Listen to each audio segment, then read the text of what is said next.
Pronto. Pronto, começamos a gravar. Começamos a gravar. Hoje vai ser uma oportunidade grande. Nós estamos aqui com a doutora Heloísa Baltar de Medeiros Cabral Moraes, delegada da Receita Federal. E estamos no final de ano, né? Hoje, para quem nos assistir no futuro, nós estamos em uma tarde, 15h04, do dia 17 de dezembro de 2024, uma terça-feira. Então, quem nos assistir no futuro saiba que no Brasil nós estávamos discutindo sobre gastos públicos, sobre orçamento, sobre reforma constitucional tributária, as emendas constitucionais, as leis complementares decorrentes da emenda constitucional 132 de 20 de dezembro de 2023. Portanto, essa emenda constitucional, a 132, 20 de dezembro, hoje é 17 de dezembro, está fazendo quase um ano, não é? E muitas discussões continuam aí em voga. E a gente teve agora, né, Roberto, a oportunidade imensa de trazer a doutora Heloísa, delegada da Receita Federal em Recife. Que prazer. Muito obrigado mesmo pela tua presença, doutora Heloísa. E fala um pouco sobre tua trajetória, tão nova, né, Roberto? Tão jovem, e aí já num Não posto tô tão... nova mais, não. Já fui. Para nós, Roberto, para nós. Certo, tá certo. Prazer Veja imenso, só, na obrigado. verdade, eu entrei na Receita já faz um tempinho, tá? Eu já tenho 18 anos de Receita, tá? Eu entrei em 2006.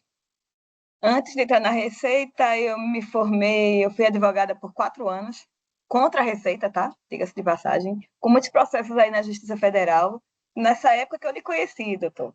Mas, com certeza, você não lembra de mim, porque por aí passam muitos advogados. E eu me formei em Direito na Federal, Administração na UPE, e quando eu resolvi fazer concurso, fiz o da Receita, foi o primeiro que eu fiz, e entrei como auditora na Receita, né? Desde então, eu entrei na Receita na fiscalização, tá? Desde sempre. Passei só 3 meses fora da fiscalização e já fui para a fiscalização. Então, dentro da Receita tem várias áreas e eu já desde o início eu queria fiscalização e eu consegui rapidamente ir para a fiscalização. E até hoje não saí da fiscalização. Estou agora como delegada da Receita Federal, até eu brinco, né? É a primeira vez que eu saio da fiscalização. Mas, na verdade, a Receita Federal está passando por um processo de mudança de regimento interno, e a Delegacia da Receita Federal de Recife ela vai mudar para uma delegacia de fiscalização.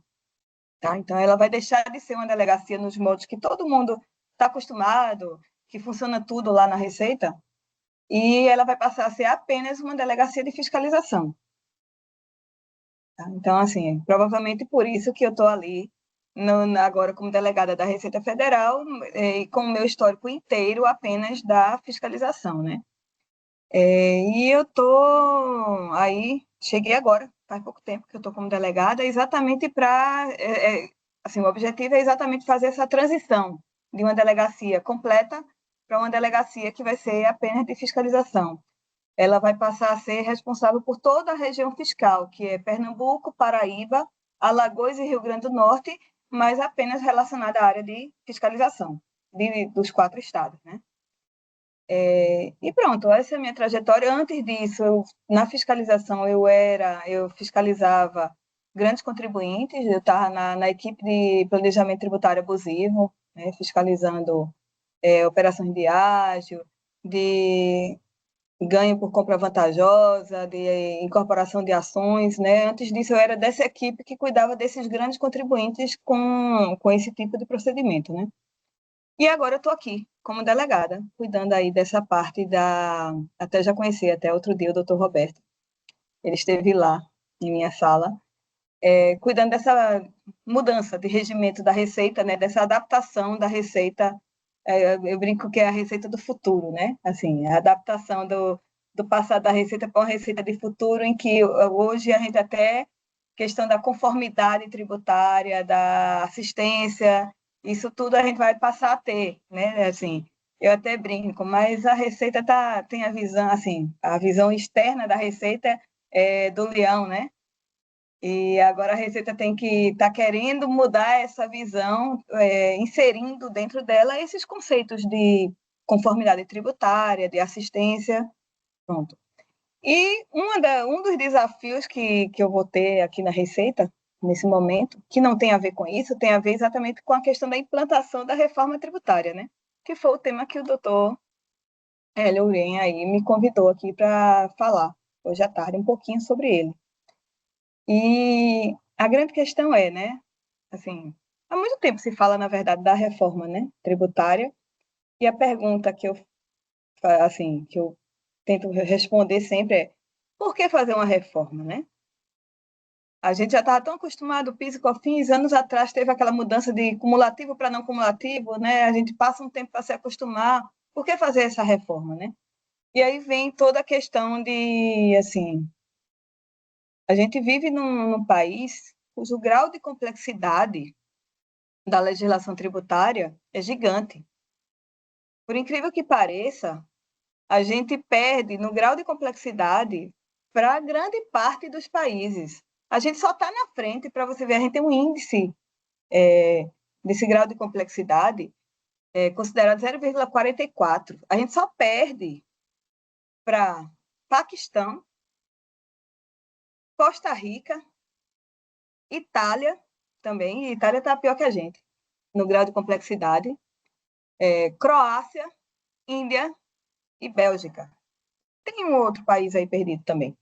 Mas a gente está atrás aí, no grau de complexidade, a gente está pior do que Portugal, Chile, Estados Unidos, África do Sul, Áustria, Turquia, quer dizer, todos os outros países estão na frente da gente nessa questão, né? Assim, a gente tem uma legislação extremamente complexa, a gente tem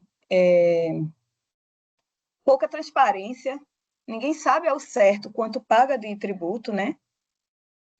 Isso é uma coisa certa. Se você perguntar quanto eu estou pagando dos tributos aqui nessa nota fiscal, ninguém sabe ao certo, né? Até tem aquela estimativa ali hoje em dia, nas notas está saindo, mas aquele cálculo não bate, né? Então, hoje a gente tem uma tributação sobre a origem, né? E as consequências disso são, para o contribuinte, né, um grande custo de conformidade tributária, um alto grau de litigação, acaba perdendo, tem um custo de investimento muito grande, até uma coisa assim que chama atenção, quando você vai numa empresa, o departamento jurídico tributário da empresa, em geral, é maior que o departamento de produção. Então, isso é uma coisa que chama atenção. Como assim, né?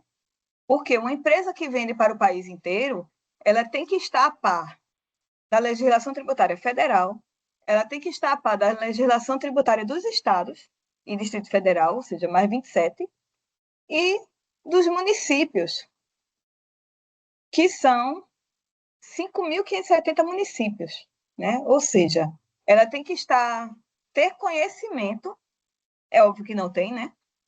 De 5.600 legislações federal, estadual e municipal. São 5.600 entes federativos, cada um com sua legislação, cada um com suas obrigações. Então, uma reforma tributária desse porte, é uma reforma gigante, ela, assim, primeiro assim, norte que ela tem que ter é a questão da simplificação, né? A gente não pode ter uma legislação tão ampla, tão complicada assim, né? Tem uma estimativa que eu estava dando uma lida outro dia num texto, em que a gente teve, desde a Constituição de 88, mais de 460 mil normas tributárias no Brasil. Assim, pelos cálculos, dá cerca de 37 normas tributárias por dia útil. Isso são dados do IBPT, tá? Esse artigo que eu estava lendo foi do IBPT. Então, hoje, uma empresa grande, ela gasta, tá? Aí já foi, está no mesmo artigo essa informação, ela gasta cerca de 34 mil horas por ano para apuração e pagamento dos impostos. Uma empresa de grande porte, né? 34 mil horas. E uma empresa de médio porte gastaria 1.500 horas por ano. Então, né, assim, o ICMS, a pessoa calcula, né? Não, eu pago 18% de ICMS e 9,25% de PIS e COFINS. Só que aí são mais alíquotas. Não é assim, né? Porque o imposto é cobrado por dentro. Então, na verdade, se você fizer a conta dessas alíquotas aí, vai dar 34%.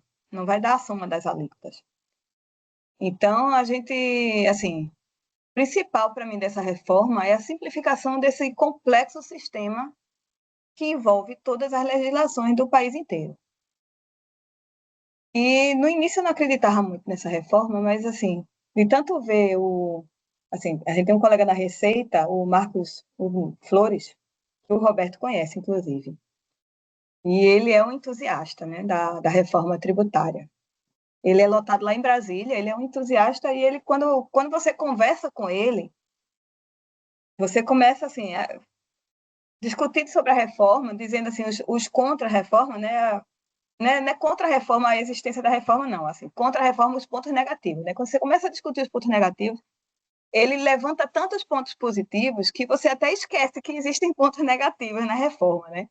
Porque ele é um verdadeiro entusiasta aí, né? Eu já assisti algumas palestras dele, até troquei uma ideia com ele antes de fazer essa live hoje, porque ele é quem, dentro da Receita aqui, ele é quem realmente mais entende da reforma tributária, né? Ele participa ativamente do projeto de reforma, do sistema, né? Daquele split payment, todo o sistema criado, ele participa ativamente disso.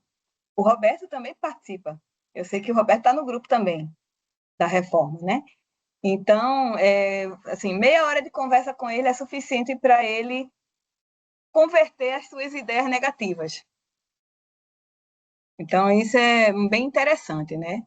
E, assim, a importância toda da reforma é porque a gente tem uma reforma hoje, se você somar, se você pegar o PIB do Brasil e for ver quanto os impostos sobre o consumo representam do PIB do Brasil, IPI, PIS, COFINS, ICMS e ISS, né, que são os tributos atingidos na reforma, eles representam 11,3% do PIB do Brasil.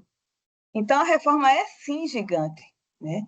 A gente está trabalhando uma reforma tributária aqui, está discutindo uma reforma tributária que vai mexer com 11,3% do PIB do Brasil, porque isso é o valor que é pago desses impostos. Né? E aí, daí a importância, né, de fazer uma reforma, de simplificar tudo isso. E o que foi crucial para a reforma? A tecnologia, né? Por incrível que pareça, o Brasil é um país extremamente avançado na questão tecnológica, tá? A gente tem o SPED, que recebe ali os dados da nota fiscal eletrônica, do conhecimento de transporte eletrônico, nota fiscal de serviços também já tem lá. Né? Então, a gente tem lá essa tecnologia, a gente tem um sistema bancário extremamente avançado. E por que o sistema bancário do Brasil é extremamente avançado? Se você olhar historicamente, é fácil perceber o porquê. O sistema bancário ele teve, ao longo dos anos, que se adaptar às inúmeras inflações que atingiram o Brasil no passado. Né? Hoje a gente está num período assim, mais tranquilo, depois do Plano Real. Mas o sistema bancário se adaptou ao Plano Cruzado, Plano Bresser, Plano Verão, Plano Collor 2 e depois o Plano Real. Então, o sistema bancário do Brasil, ele naturalmente ele foi evoluindo, ele tinha atualizações diárias, né? Assim, a gente tinha aplicações financeiras que diariamente tinham rentabilidade. Então, isso provavelmente assim, foi o início assim, para a gente ter o sistema bancário que a gente tem hoje. Quando a gente vai em outro país, a gente vai nos Estados Unidos, por exemplo, se eu quero fazer uma transferência bancária de uma conta para outra, que não seja no mesmo banco, nos Estados Unidos, por incrível que pareça, se for acima de determinado valor, e esse determinado valor é um valor pequeno, $3.000, se for acima desse valor, a principal forma que eles trabalham é você emitir um cheque, você entra no site do banco e você emite um cheque e manda pelo correio aquela empresa ou para aquela pessoa a quem você quer pagar. Isso, assim, para a gente aqui é uma coisa surreal. Quem é que pensa aqui no Brasil em mandar um cheque pelo correio? Ninguém, a gente não usa mais nem cheque. E nos Estados Unidos, o sistema é extremamente atrasado comparado ao nosso. As declarações de imposto de renda das pessoas jurídicas lá nos Estados Unidos, elas ainda são feitas em papel, com assinatura. Não é assinatura digital, não, é assinatura em caneta. Você imprime a declaração, você assina e você entrega. Ainda funciona dessa forma, né? E aqui no Brasil a gente já não tem isso há muitos anos. Assim, quando eu entrei na Receita já não tinha isso. Eu entrei na Receita em 2006. Isso já estava fora aí há muito tempo. Então, hoje a gente tem uma declaração de imposto de renda pessoa física pré-preenchida. E aí vem um item interessantíssimo da reforma, é que as declarações assim, da CBS e do IBS, elas vão vir pré-preenchidas. Isso é extremamente interessante. Aí a questão, vai reduzir a carga tributária? Não, isso aí está fora de cogitação. Ninguém da reforma não tem por objetivo a redução da carga tributária, né? Se alguém alguma vez pensou isso, né? Com certeza nesse grupo não. Mas assim, quando eu escuto às vezes pessoas de fora, vai ter uma reforma, não sei o que, vai ser bom que vai pagar menos imposto. Não, quem foi que disse isso? Ninguém vai pagar menos imposto. Eu acho que isso aí, inclusive a alíquota que está sendo prevista aí, eu vi uma reportagem tem pouco tempo, num jornal, acho que foi no Valor Econômico, acho que, salvo engano, foi no Valor Econômico, que disse que o Brasil vai ter a maior alíquota do mundo, só vai perder para a Hungria, de início. Só vai perder para a Hungria. Então, assim, não é essa a questão, né? A questão é a simplificação de todo o sistema tributário. Vai haver, sim, uma mudança drástica, né? Assim, hoje a gente tem uma tributação na origem. Na verdade, com a reforma tributária vai ser a questão do destino, né? O destino vai ser considerado. Então, onde é que está o mercado consumidor? É uma reforma visando o consumo, certo? Então, a gente tem 5 tributos que vão ser substituídos por um IVA dual e o imposto seletivo, né? A gente tem 5 tributos que são PIS, COFINS, ICMS, ISS e o IPI. Os 5 vão ser substituídos por um IVA dual, que vai englobar a CBS e o IBS, e por um imposto seletivo. O IVA dual, a grande vantagem é que eles vão ter a mesma legislação, vão ter uma ampla base tributária, bens e serviços vão ser tributados ali com o IVA dual, né? Hoje a gente tem uma legislação para bens, para mercadorias, a gente tem outra legislação para serviços, e a gente vai ter uma legislação só. A gente vai ter uma tributação integral no destino e não na origem, como funciona hoje. E aí vem a questão do crédito. Essa, para mim, inclusive, é a melhor parte para o contribuinte, tá? Eu até brinco, eu não sei como é que a Receita vai fazer isso, mas tem que fazer. E eu quero que se não faça, assim, se a Receita não fizer, o que provavelmente vai acontecer, eu quero que o contribuinte entre na justiça e o juiz determine que a gente cumpra, porque está na lei. E se está na lei, a gente tem que resolver o problema e a gente tem que cumprir aqui. A questão das restituições, né? Restituições e compensações. A lei está prevendo que a gente vai ter que restituir o contribuinte em 30 dias, se ele for, assim, conforme, né? Vai ter um conceito lá de conforme, ou 60 se ele não se enquadrar nesse conceito, né? De conforme. E se for caso de auditoria, a Receita Federal vai ter Receita Federal e estadual, né? Assim, cada um na sua esfera, né? Eu falo uma Receita Federal porque eu estou na Receita Federal. Vai ter um prazo de 180 dias para fazer uma auditoria. E eu confesso que eu estou achando isso ótimo. Porque eu acho um absurdo o contribuinte entrar com uma PERDECOMP hoje Quando é compensação, é tranquilo, porque o contribuinte compensa e fica ali aguardando a análise da receita, mas ele já compensou. Mas quando é restituição, ele pede uma restituição e fica no aguardo, né, de quando a Receita vai analisar o pedido e quando a Receita Federal vai devolver aquele dinheiro.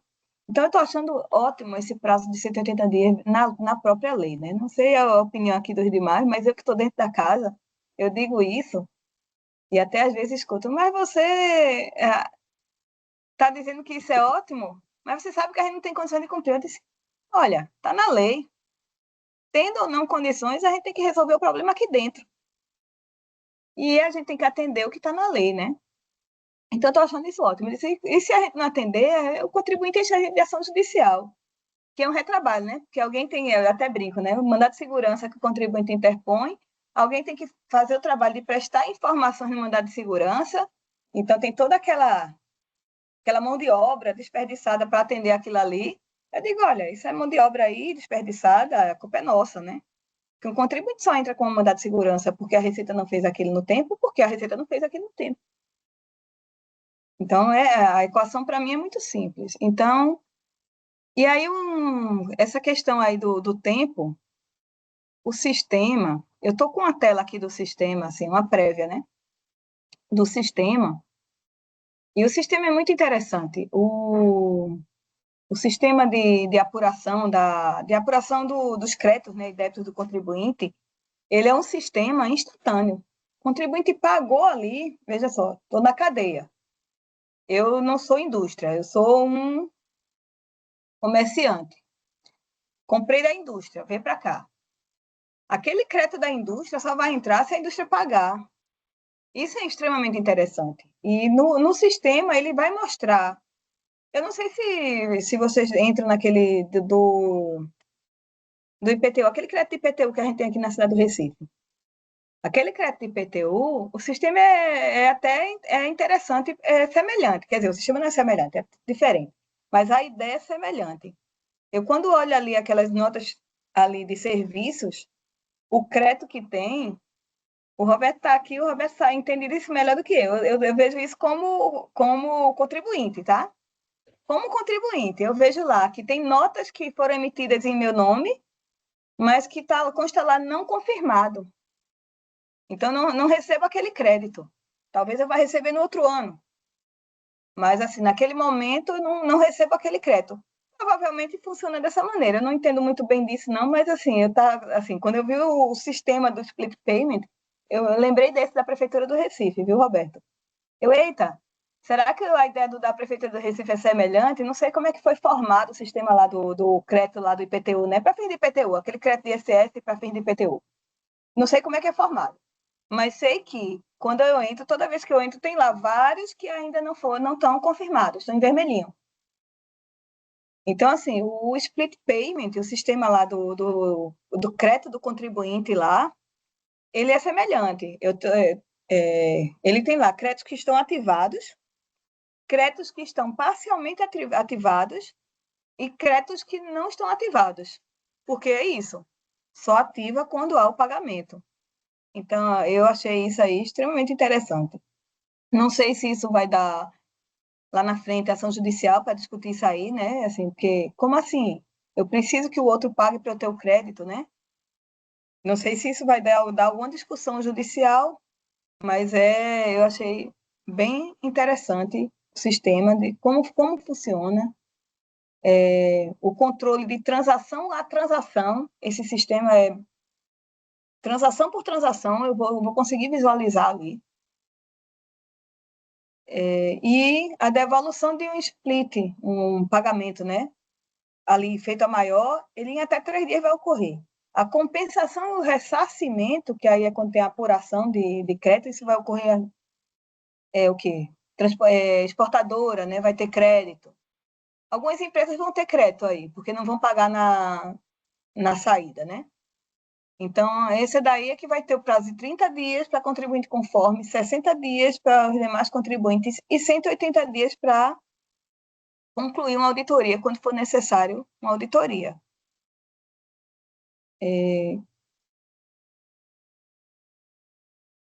Sim, eu já falei aqui, né, a questão do crédito só vai ser dado quando houver o efetivo pagamento, e a divisão... Me Oi? permite só uma coisa. Me permite só uma coisa. Fala um pouquinho sobre delegacia da Receita Federal. A gente está falando para muita gente, né? Para alunos, está falando para gente mais adiante que eu vou encaminhar para fora do Brasil. Eu queria que tu explicasse um pouco quais são as funções da delegacia da Da Receita? Receita Federal, por favor. A Receita Federal, ela é responsável pelo lançamento do crédito tributário, pela arrecadação do crédito tributário da União, né? Aí eu estou falando da União Federal, do crédito tributário. Então, assim, dentro da Receita a gente tem as atividades de arrecadação e cobrança, e a gente tem a atividade de lançamento.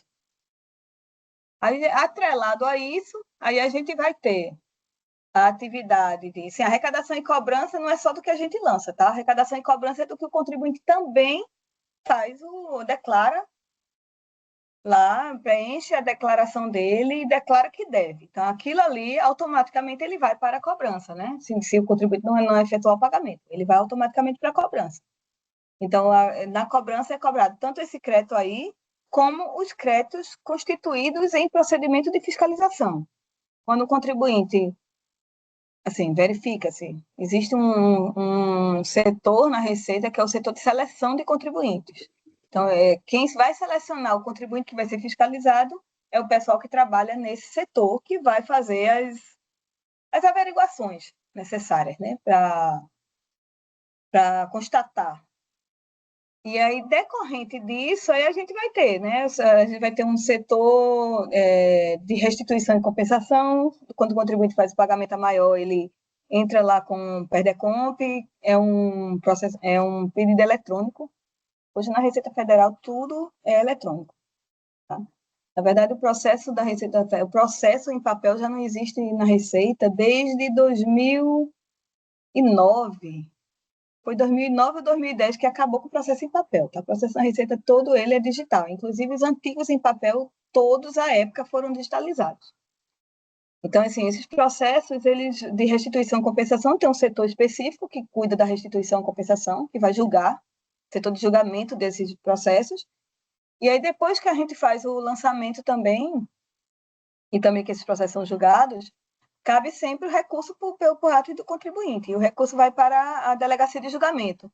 Dentro da Receita, a gente tem uma delegacia de julgamento. No Estado, a gente tem o TAT, né, que é o Tribunal Administrativo e Tributário. Na Receita Federal, a gente tem o que a gente chama de DRJ, que é a Delegacia da Receita Federal de Julgamento. E aí, depois, na Receita Federal, ainda cabe recurso para o CARF, que é um conselho de contribuintes, e ele é composto metade por auditores e metade por advogados dos contribuintes, né? O Tribunal Administrativo e Tributário do Estado não tem essa composição aí de advogados dos contribuintes, mas o CARF tem essa composição. E essa composição eu vou achar até muito interessante, porque os casos da reforma vão chegar lá também, né, no CARF, e vão chegar aqui também na esfera administrativa do Estado também, e do município também. Então, eu vou achar interessante quando chegar esses julgamentos, assim, de esferas diferentes, mas julgando praticamente o mesmo tributo, né? Assim, porque CBS e IBS é a mesma base de cálculo, é o mesmo fato gerador, então eles são tributos com a mesma base, são tributos iguais, mesma legislação, só que um vai ser julgado na Receita Federal, que é a CBS, que é a que vai substituir o PIS e a COFINS, e o outro, o IBS, vai ser julgado lá na esfera ou estadual ou municipal, a depender de quem vai lançar, né? Eu não sei aí como é que vai ficar aí o julgamento de estado e município. Mas, então, a Receita é assim, tá? Ela é composta por essa arrecadação e cobrança, composta pela fiscalização e composta pela parte de julgamento de processo. E aí, julgamento de processo, tanto na primeira instância, que seria na Receita mesmo, quando é restituição e compensação, quanto também DRJ, que já é instância julgadora assim, é composta por auditores, mas fazem parte de outra delegacia de julgamento, eles têm mandato, como também pelo CARF, que aí já é um órgão externo, aí não faz parte da Receita Federal, faz parte do Ministério da Fazenda, mas que vai julgar os recursos voluntários ou recurso de ofício, né? Se for recurso, se tiver derrubado o auto, vai para recurso de ofício, ou os recursos especiais, para a Câmara Superior de Recursos Fiscais. Eu não sei se eu me fiz entender. Fez sim. Agora, me diz uma coisa, tu disseste que está havendo uma mudança, quer dizer, no meio dessa discussão toda sobre a emenda constitucional 132, né? Está havendo uma mudança na parte administrativa da Receita Federal em Recife, né? Me explica isso um pouquinho, explica para a gente o porquê da mudança, né? O porquê da mudança agora. Na verdade, são muitos porquês, tá? Assim, são muitas razões para essa mudança acontecer. Tem a questão a ideia da especialização. Vai ter a delegacia de fiscalização que vai cuidar. Antes a gente tinha uma delegacia em Recife, uma delegacia em Maceió, uma delegacia em João Pessoa e uma delegacia em Natal. Cada delegacia dessas cuidava de todos os processos de trabalho que eu falei aqui, exceto o julgamento, né? O julgamento é fora. O julgamento de DRJ não faz parte. E nem CAF também não faz parte. Mas cada delegacia era uma delegacia completa e cuidava de todos os processos. Ele tinha a parte de arrecadação e cobrança, ele tinha a parte de fiscalização, ele tinha a parte de seleção de contribuintes e a delegacia tinha a parte também de julgamento dos pedidos de restituição, compensação, desses pedidos, né? Tem a parte de atendimento também, eu não falei aqui atendimento, mas também tem a parte de atendimento, né? Assim, problema de CPF, expedição de CND. Então, tem também a parte de atendimento. Então, toda delegacia tinha essa parte aí, cada uma era completa, tinha tudo isso dentro da delegacia. Com essa especialização, essa ideia de especialização, que não é de hoje, já tem algum tempo que surgiu a ideia, mas é agora que vai sair o regimento interno, ficou uma delegacia de fiscalização aqui em Recife, respondendo pela região fiscal inteira, aí ficou uma delegacia de arrecadação e cobrança lá em Natal, e outra delegacia de arrecadação e cobrança em Maceió. Pronto. Então, assim, elas vão dividir a atividade, tá? Elas não vão fazer a mesma atividade. A atividade que for feita lá em Natal não vai ser feita em Maceió. Então, é exatamente a ideia da especialização. Para que todas as delegacias da região fazendo todos os trabalhos, se a gente pode otimizar fazendo dessa forma. Né? Então, assim, essa ideia já é antiga. Associada a isso, tem a questão da redução do quadro mesmo, tá? Eu nem sei se alguém mais falaria isso aqui, mas a gente tem uma redução do quadro da Receita gigante. A gente tem um concurso nacional para 200 vagas, quando a gente tem 500 aposentadorias no ano. Então, a gente tem uma redução, sim, e esse concurso ainda é depois de vários anos sem ter, né? Sem ter concurso. O último concurso que a gente teve na Receita foi em 2014. Então, 10 anos depois, agora em 2024, a gente teve um concurso e chamaram 200 pessoas. Então, a gente tem uma redução grande de quadro que não está sendo reposto e a gente precisava resolver esse problema. Então, tem a ideia de, assim, se a gente diminui, otimiza isso, né? Pronto, a gente antes tinha um chefe de fiscalização aqui em Recife, um chefe de fiscalização lá em Maceió, um chefe de fiscalização lá em Natal, e por aí, né? Se a gente otimiza isso, a gente vai conseguir, num único delegado, manter aquelas equipes ligadas a ele. Então, assim, é questão de otimização mesmo de pessoal, tá? A gente não tem um número de auditores crescente, a gente tem um número de contribuintes crescente. E me diz uma coisa, então, a gente tem um número de contribuintes crescente, a gente tem uma reforma tributária que, embora fale, a Constituição diz no artigo 145, parágrafo 3º, que é informada por determinados princípios, entre eles, como você falou, a simplicidade, mas são leis assim enormes. Estou aqui com as propostas de leis complementares, mais de 1.500 páginas, no mínimo, para falar Fala pouco, né?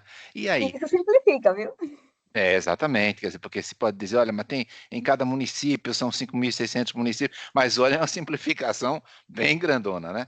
Convenha, mais de 1.500 páginas, não é brincadeira não. Roberto pode Não me é, realmente é. trazer, mas é uma coisa difícil e sempre mudando nas discussões parlamentares. E aí, tu achas que essa postura de redução de pessoal, a questão da internet, a questão da digitalização dos processos, sem dúvida, mas o que é que tu pensas? Quer dizer, será que essa redução de pessoal está dentro, digamos assim, desse caminho de efetivação da reforma constitucional? Ou tu achas que isso poderia mudar? Qual é a tua opinião depois de 2006, né? Quer dizer, praticamente 20 anos, 20, estamos lembrando 24, É. chegando a 25, né? De trabalho na Receita. Veja só, na verdade, o quadro, eu acho que a gente não deveria diminuir. Isso aí, mas assim, isso aí não é definido por nós, né?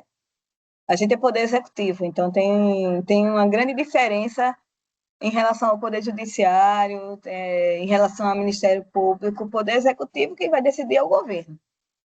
Então, assim, quanto a isso, a gente pode, assim, tem várias ações do sindicato, brigando por mais vagas no concurso. A gente até conseguiu agora, o concurso que teve esse ano 2024, a gente conseguiu agora ampliar o número de vagas, tá? Porque tinham sido só 200, e a gente conseguiu ampliar agora o número de vagas. Então, agora no início de 2025, vai ser chamado o pessoal que passou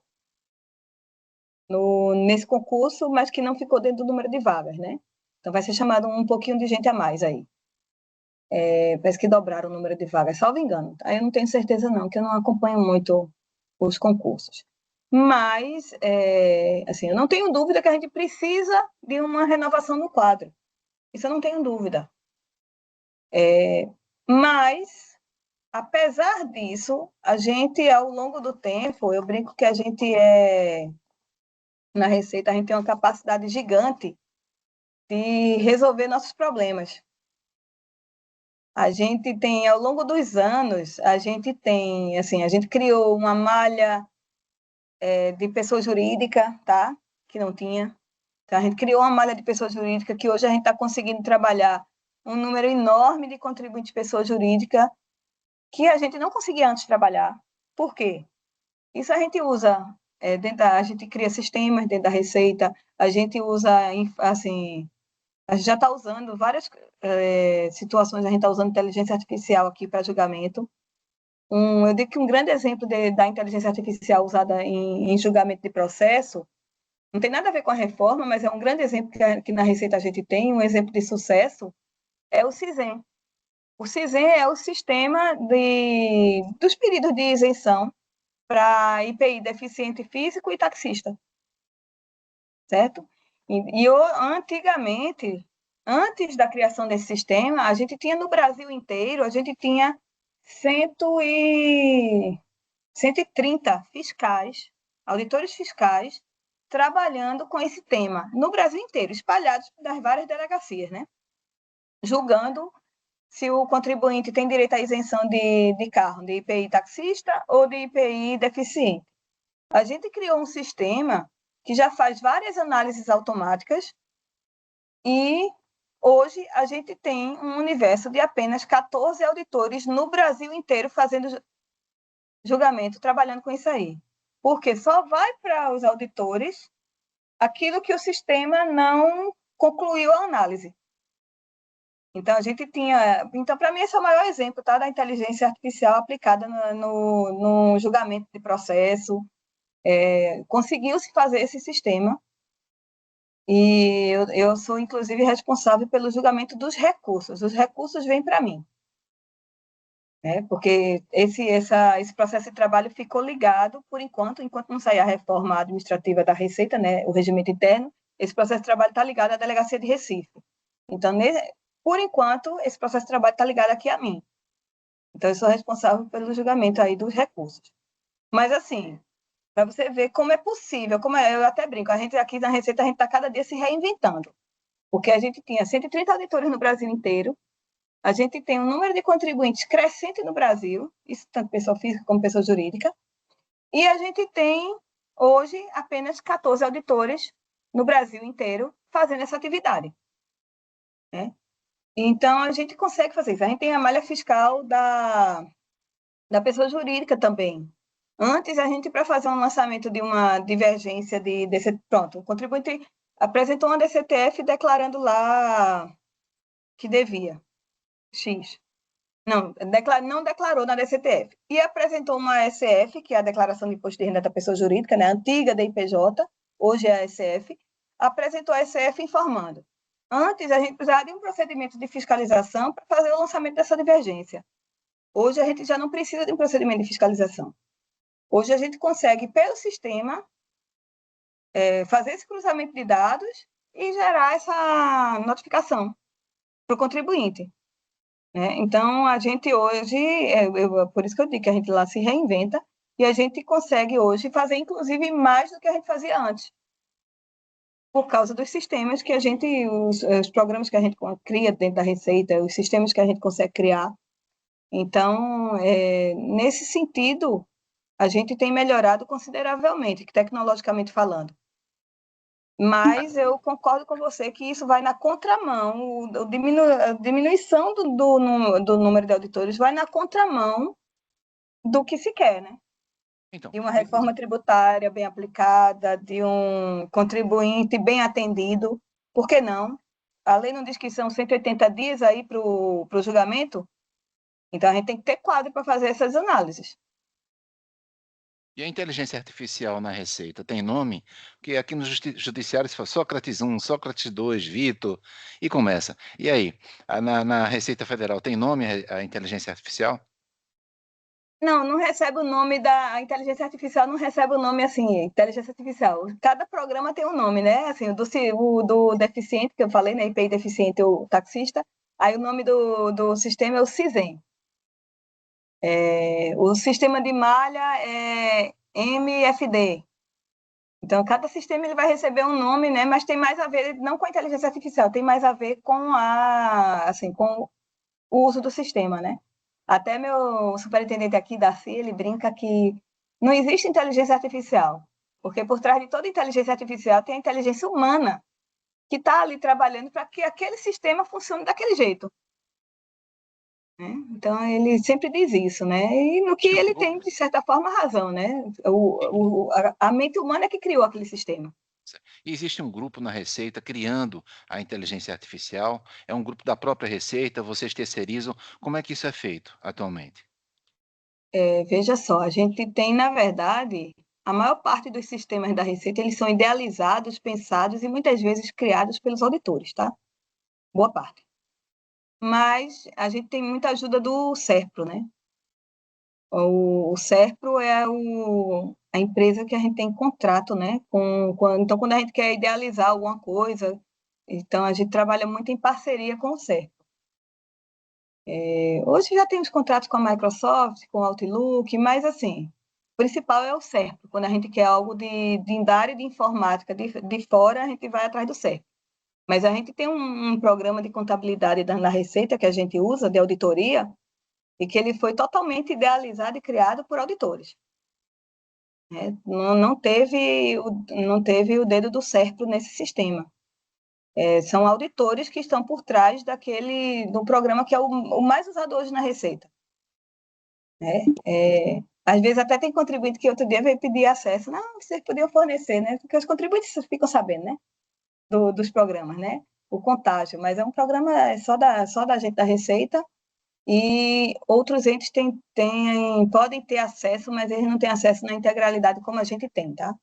Porque a Receita tem, digamos, um passado muito importante nisso, né? O Cristóvão, que a gente já entrevistou, foi um dos responsáveis por essa transição da declaração do imposto de renda em papel para a declaração de imposto de renda, agora não mais em papel, com conexão com a internet. O Cristóvão, o Alexandre Rego foi que nos apresentou o Cristóvão. Foi uma maravilha conversar com ele. Está lançando livro sobre, já ocorreram os 100 anos do imposto de renda, né, no Brasil, em 22, E e olha agora... que vem mais novidade por aí no imposto de renda, viu? Novidade boa, avançando, né? Ah, Vocês então já nos diga. conhecem, Quais Você são já as conhece a novidades? declaração pré-preenchida, né?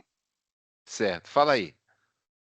Não, dentro em breve, assim, não, assim, não é para o próximo ano, tá? Isso não é para o próximo ano, mas assim, eu já participei de reuniões e de discussões que em breve não vai ter nem sequer o programa do imposto de renda, tá? Da pessoa física. Vai ser literalmente online. Vai puxar a declaração pré-preenchida e literalmente online, o contribuinte vai alterar por ali e vai enviar por ali mesmo. Não vai ter nem sequer o programa. Aquele ato de toda vez, todo ano a gente pegar o programa, baixar, instalar. Assim, não é para o próximo ano essa mudança, não é agora, mas eu já tenho participado de discussões sobre isso. Entendi. Mas me diz uma coisa, a Constituição fala em princípio da simplicidade. Da tua opinião, essa reforma está simples mesmo, diante do que existe? Poderia ser mais simples? 20 anos de experiência, fala aí, Heloísa. Veja só, eu acredito, dentro do que a gente tem, ela está saindo o melhor possível, tá? Assim, porque a gente tem muitos entes federados, muitas legislações, e a gente está conseguindo, apesar do senhor ter citado aí 1.500 páginas, mas apesar disso, são 1.500 páginas apenas, comparado ao que a gente tem. Então, nesse sentido, eu acho que o Marcos, afinal, me convenceu, tá? O Marcos Flores, que eu citei aqui, ele me convenceu de que essa reforma é melhor do que o que a gente tem hoje, certo? Eu ainda tenho minhas dúvidas como é que vai ficar a questão do processo administrativo, tá? Das instâncias julgadoras, eu ainda tenho minhas dúvidas, porque é uma ideia de harmonização. Não, os julgamentos eles têm que ser harmônicos. A gente não pode ter um julgamento na esfera estadual diferente do julgamento na esfera federal. Eu até brinquei. Então, alguém vai botar rédea no CARF, né? Até tirei essa brincadeira, né? Porque o CARF é um conselho de contribuintes formado metade por auditores e metade pelos contribuintes. E eles não seguem atos normativos da Receita, eles não seguem instrução normativa, eles seguem a lei. Eles não podem dizer que uma lei é incondicional, mas eles não são obrigados a seguir os atos normativos da Receita. Aí eu brinquei. E vocês vão obrigar o CARF a seguir os atos normativos do Comitê de Harmonização, porque vai ter um Comitê de Harmonização, tá? Dentro do Comitê Gestor. A reforma tributária está trazendo, está criando um comitê gestor, e esse comitê gestor ele vai ser composto por 4 representantes da Receita e 4 representantes dos outros entes. E esse comitê vai ter que ter, outra coisa que eu achei até engraçada, né? Decisão por consenso. Aí eu, podia ser por maioria, né? Consenso, buscar consenso é uma coisa meio muito difícil. Né? Eu trabalhei anos numa equipe de fiscalização e a gente nunca conseguiu consenso na equipe, não há consenso, né? E criaram isso aí, vai ser por consenso. Não sei se vai permanecer assim, mas essa é a ideia, vai ser consenso. E aí ainda vão conseguir que o CARF seja obrigado a seguir o que o Comitê de Harmonização está decidindo, né? Então, isso aí, assim, eu achei um pouco demais, mas vamos ver como é que vai ficar. Mas em relação à reforma, eu acho sim que está simplificando muito. Apesar de ser complexo, está mais simples do que a gente tem hoje, tá? Eu acho sim que as empresas vão conseguir ter uma equipe dessa área fiscal, contábil fiscal dentro da empresa, menor do que tem hoje para poder atender às legislações. Agora, tem alguns desafios, né? Eu acho que assim, o desafio, aquela questão dos fundos de compensação regionais, eu nem falei isso aqui, mas o comitê está sendo criado, né? Esses fundos de compensação regionais. Eu acho que isso aí é um desafio.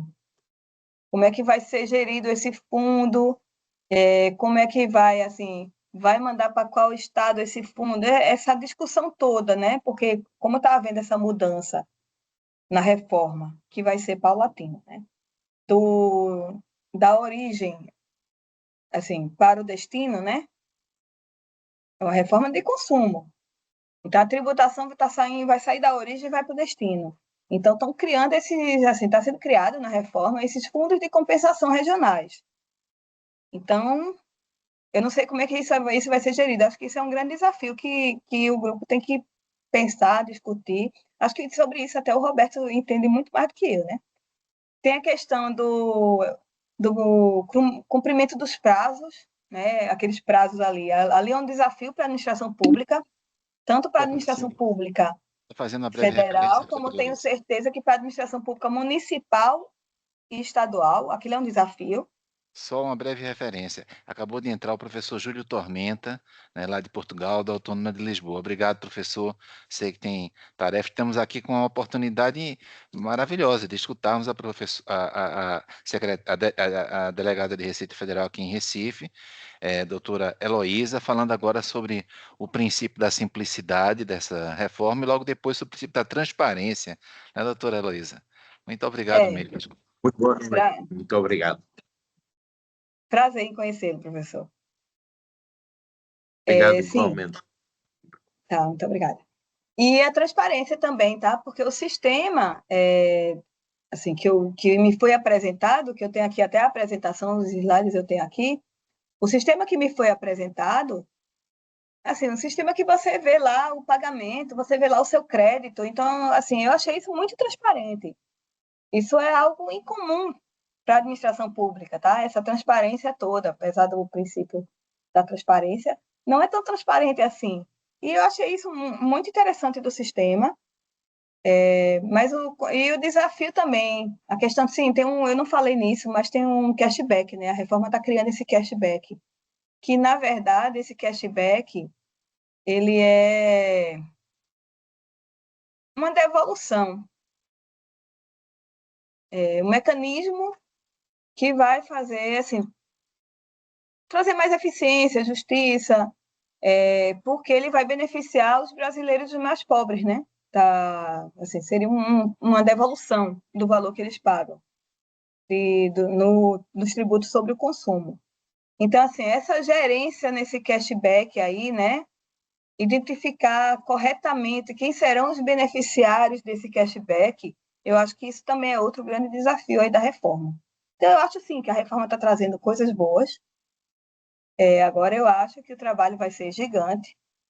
O trabalho de pôr em ordem a reforma, de pôr em prática, né?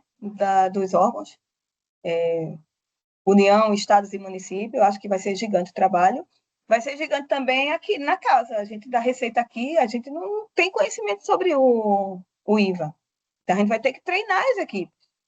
Esse é outro desafio, tá? Porque constantemente a gente é pego de surpresa com a legislação. No caso, nem é de surpresa, que essa está sendo muito discutida previamente. Mas, assim, a gente vai receber aí uma legislação nova e a gente vai ter uma duplicidade de legislação, né? Porque vai ficar vigente as duas no primeiro momento. Então, a gente vai ter auditores trabalhando, os mesmos auditores que estão trabalhando com PIS e COFINS, eles vão trabalhar também com o IVA, né? A CBS. Então, a gente vai ter aí uma multiplicidade de legislação por algum tempo, até a extinção total do PIS e COFINS, né? Os estados é pior, porque o ICMS e o ISS vão durar mais ainda. Eu até brinquei, eu preferia que PIS e COFINS fosse extinta de uma vez, porque aí a gente ia ter menos tempo de concomitância, né? Porque como a gente fiscaliza 2, 3 anos atrás, hoje a gente está fiscalizando o quê? 2021, tem algumas ações fiscais de 2020. Então, assim, com 3, 4 anos a gente se livrava do... 3, 4 anos entre aspas, né? Porque tem um julgamento. Mas para lançamento, pelo menos, eu que sou de fiscalização, para lançamento, com 3, 4 anos a gente estava livre, né? Do PIS e COFINS e ficava só com o IVA. Mas isso não vai acontecer, porque a gente vai ter uma concomitância de legislação. Então, a gente vai ter ano que a gente vai ter que fiscalizar o tributo e vai ter que fiscalizar PIS e COFINS e o IVA ao mesmo tempo, porque vai incidir os três, né? Em algum momento. Eu não sei como é que está o município aí de Recife, o Roberto Então, sabe. exatamente isso, é a questão da cooperação, porque também nesse 145, parágrafo 3º da Constituição, se coloca, além da simplicidade, da transparência, se coloca a cooperação. Então, como é que funcionaria isso? A Receita Federal consegue, já existem convênios de cooperação, no caso, Roberta, aí, com com as receitas municipais, com as receitas estaduais. Esse princípio da cooperação está só no texto constitucional ou já se começa, digamos assim, Olha, sobre... Sim, por favor. Hoje a gente já tem, na verdade, convênios, tá? Eu nunca tive nenhuma dificuldade de conseguir dados de municípios e dados do estado, a não ser quando o próprio município é, assim, quando é um município menor, às vezes acontece dele não ter organização suficiente para me fornecer aqueles dados. Mas eu nunca tive nenhuma dificuldade quando eu pedia dados de município, quando eu pedia dados do estado, eu nunca tive nenhuma dificuldade. A gente tem convênios e a gente consegue. Mas esse princípio da cooperação aí, o que vai acontecer é que assim, a gente vai ter, até achei isso até muito interessante. Quando eu fizer uma fiscalização numa empresa que for fazer o lançamento da CBS, eu não vou lançar o IBS. O IBS é Estado e município, eu vou lançar somente a CBS. Mas eu vou deixar os dados da minha fiscalização, né? Os documentos que eu coletei, as provas que eu produzi, eu vou deixar lá num, assim, num local que vai estar compartilhado, tá? Então, o município e o estado, eles vão ter acesso àqueles dados ali, né? Aquelas informações que eu já coletei na minha fiscalização. E vice-versa. Quando o estado fiscalizar, quando o município fiscalizar, ele vai jogar as informações que ele obteve, as provas que ele obteve, ali, nesse compartilhamento de informações. Não sei direito como é que vai funcionar esse compartilhamento, mas isso já está sendo discutido e já está tratado na reforma que vai haver esse compartilhamento das informações. Porque a minha pergunta é em função do seguinte: o TCU, ele coloca como dados de 2016. Vocês podem retificar esses dados. Mas mais da metade da população brasileira, quase 60%, vive em apenas 309 municípios. A gente tem o quê? 5.570 municípios, não é? Então, afora São Paulo, Rio de Janeiro, Brasília, Salvador, Fortaleza, Belo Horizonte, Manaus, Recife, nós temos uma assimetria muito grande de municípios. Será que isso vai interferir, na tua opinião, Heloísa, na reforma e também nesse princípio constitucional da cooperação, essa grande assimetria com os municípios? Na verdade, a maior parte dos municípios sequer tem uma estrutura dessa parte de administração tributária, né? Eles simplesmente, muitos só tem IPTU, só cobram IPTU, ou só cobram um valor fixo de ISS. Tem muitos municípios que não tem estrutura nenhuma dessa parte. Só vai ter essa estrutura município maior. Então, isso aí eles já vão ganhar de cara, porque como assim, a distribuição do dinheiro vai ser pelo destino, então ele já sai no positivo, tá? Porque eles, sem nenhuma estrutura, eles já vão ter a arrecadação deles ali, assim, alguma, né, garantida ali, por essa questão do destino. Mesmo sem ter estrutura nenhuma de fiscalização, de administração tributária, né? Isso ocorre na maior parte dos municípios do Brasil, tá? Assim, quando a gente fala municípios, são tantos municípios assim, são tantos municípios assim de destino. Mas eu não sei quantos municípios são que têm uma administração tributária, que tem ali uma receita municipal, né? Um fisco municipal. Eu não sei quantos municípios têm essa estrutura, mas eu sei que não são muitos, comparado ao número de municípios. Então, eu acho que eles vão ganhar nessa reforma nesse sentido, tá? Esses municípios muito pequenos que sequer têm essa estrutura vão sair no positivo dessa reforma. Eu não sei, para um município de Recife, por exemplo, que é um município grande, né? Não se compara a São Paulo, mas é um município grande, eu não sei se vai ser, tá vendo como positivo ou negativo essa questão aí do compartilhamento. Eu vejo como, para a maior parte dos municípios, positivo. E esse princípio da justiça tributária, tu estavas falando há pouco, uma coisa interessante, que dentro do comitê gestor haverá uma espécie de comissão de harmonização, não é isso? E dessa comissão de harmonização, o CARF teria que seguir essas decisões. Como é que vocês imaginam isso? Quer dizer, justiça tributária, como é na parte administrativa, vocês veem a reforma como sendo algo melhor do que está aí, ou algo mais complicado do que está, menos simples do que a estrutura que nós temos atualmente, na parte da justiça Olha, administrativa? eu acho muito mais simples. Tá? Eu acho que há uma... Eu espero, né? Eu acredito, espero que a gente vai ter uma estrutura mais simples, apesar de ser uma reforma gigante, mas eu acho que vai ser uma estrutura mais simples do que a gente tem hoje.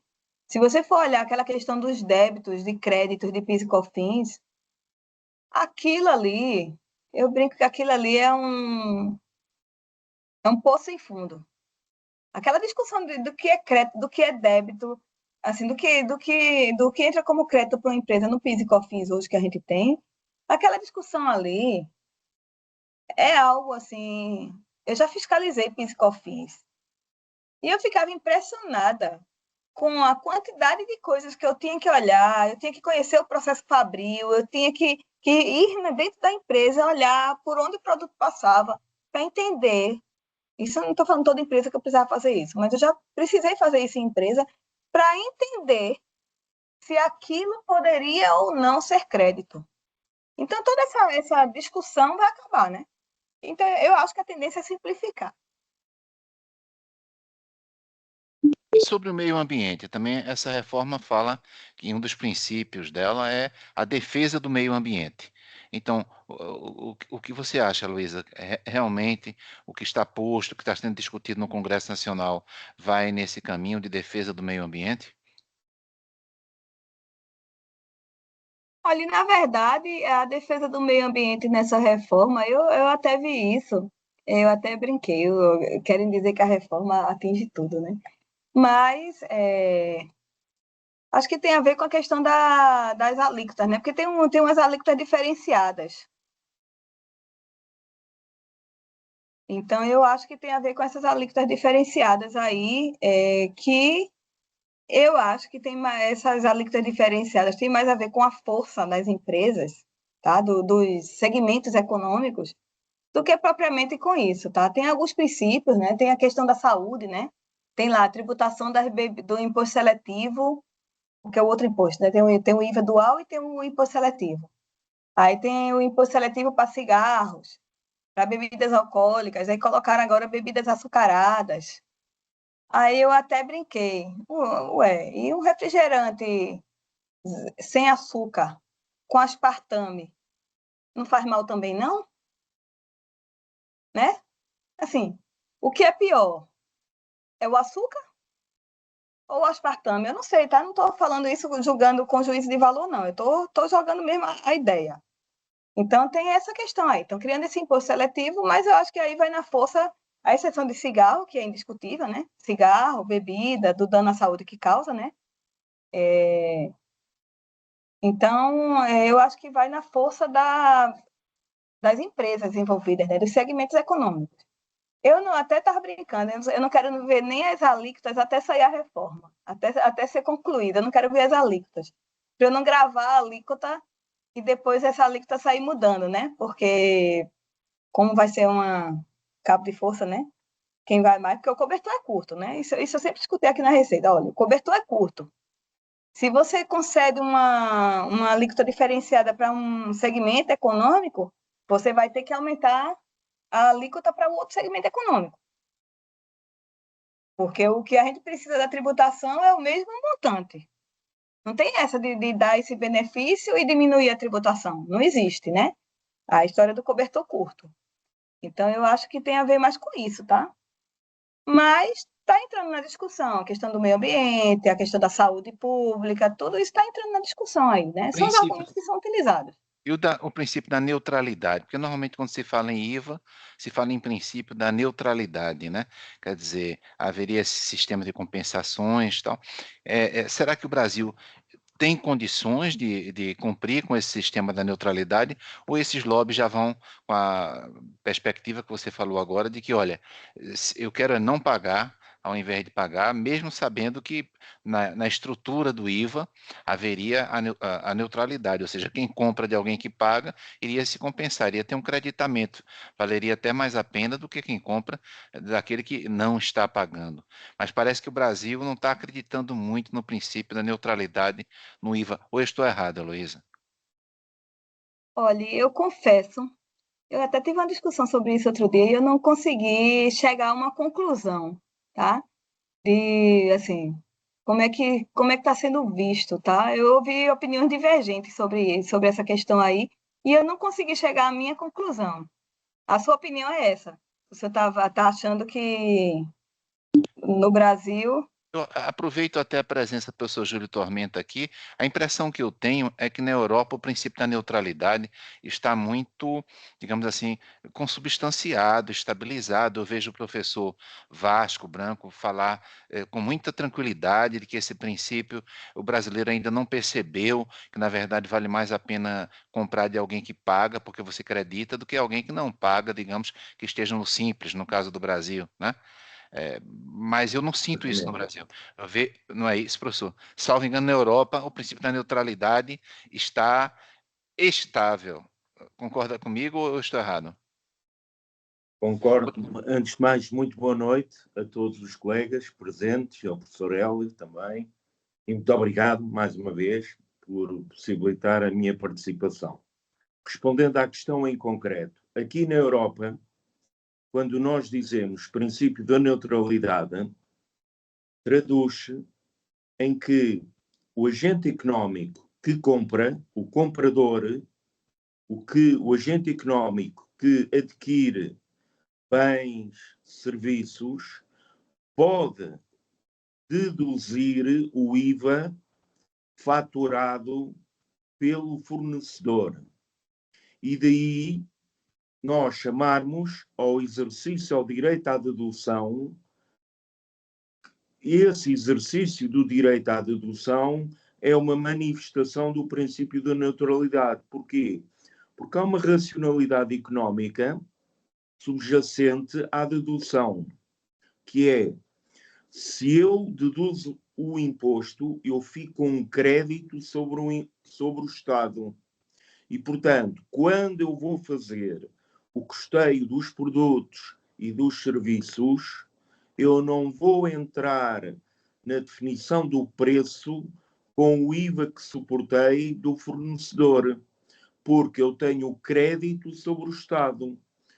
Quando eu transmito um bem ou presto um serviço, liquido o imposto. Então, nós cá na Europa vemos o IVA, e penso que seja no Brasil também, essa opção, como um sistema de conta corrente em que, de um lado, tenho o crédito sobre o Estado, que é o IVA que eu deduzi, e do outro lado tenho o imposto que liquidei ao agente na cadeia de valor, a seguir a mim, ao agente económico ou ao particular, e, portanto, eu vou entregar ao Estado a diferença entre o IVA que deduzi e o IVA que liquidei. Porque quando eu estou a liquidar IVA a um agente económico, o agente económico deduz. Quando eu estou a liquidar IVA a um consumidor final, o consumidor final, um particular, não deduz. Para esse consumidor, o IVA é um custo financeiro, porque o meu cliente, o consumidor final, se for o meu cliente, ele vai ter que me pagar o valor do bem ou do serviço mais o IVA que eu liquidei. E, portanto, respondendo em concreto, para nós é pacífico, portanto, a manifestação do princípio da igualdade que se manifesta pelo exercício à dedução. E relativamente ao segundo ponto que o professor Hélio referiu a propósito do professor Vasco, é o seguinte: os agentes económicos que estiverem isentos, a nível do IVA, nós, pelo menos aqui na Europa, podemos ter duas situações. Os agentes económicos que estão isentos não deduzem nem liquidam. Mas o que é que vai acontecer? Imaginem um médico. O médico cá em Portugal não deduz o IVA que suporta dos seus fornecedores e, portanto, para o médico vai ser um custo do ponto de vista financeiro. O que é que ele faz? Ele, no preço das consultas, vai repercutir aos seus clientes, vamos assim chamar, o IVA que ele suportou. porque ele não ficou com um crédito sobre o Estado. E como nós em Portugal, e penso que no Brasil também se adote esse princípio, o princípio da tributação no destino, no consumo, as empresas, os agentes económicos que são exportadoras, que nós cá na Europa chamamos transmissão intracomunitária de bens, porque nós cá na Europa, no mercado interno, os agentes económicos não têm qualquer tributação a nível de IVA. Porquê? Porque se a tributação se dá no destino, no consumo, o adquirente vai deduzir e liquidar IVA, e do ponto de vista financeiro é zero. E, portanto, quem transmite fica isento. Ora, as empresas exportadoras para países terceiros, imagina um sujeito passivo português que exporta bens para o Brasil, é um exportador. Então, o que é que vai acontecer? Ele, quando está a transmitir o bem, não liquida IVA para o Brasil, mas quando suporta inputs, ele tem direito à dedução pelo tal princípio da neutralidade, porque o princípio da neutralidade manifesta-se através do exercício da dedução e tem em si mesmo esta ideia. O agente económico, no custeio dos seus produtos e serviços, não vai ficar com o ónus fiscal do imposto sobre o consumo que não consegue deduzir. E por isso é que os agentes que são exportadores para países terceiros estão sempre numa posição credora perante o Estado. Só para comparar, Heloísa, veja bem, a alíquota média de referência em Portugal do IVA, qual é, professor? 23%? 23%, nós temos 3%, mas a normal é 23%. Temos 3%. Aqui, por favor, Heloísa. aqui vai ser algo em torno de 28%, né? Aqui vai ser, assim, nem sei quanto é que está, afinal, porque foram tantas discussões aí, a alíquota voou tanto, mas a última que eu vi foi que ela era a segunda maior do mundo, só perdia para a Hungria, né? E está lá nos 28%, né? Então, não sei quanto é que vai fechar, afinal, assim, eu até brinco, eu só posso afirmar isso quando a lei for publicada, né? Até lá, vai da Câmara para Senado, do Senado para a Câmara, até lá, eu não sei o que vai acontecer. Mas... aqui na Europa, já agora, só me permitem, aqui na Europa, na União Europeia, a taxa máxima é 25%. Certo, tá certo. 25%. A gente chega lá, quem sabe? Se bem que se sair alto, eu não sei se baixa um dia, não.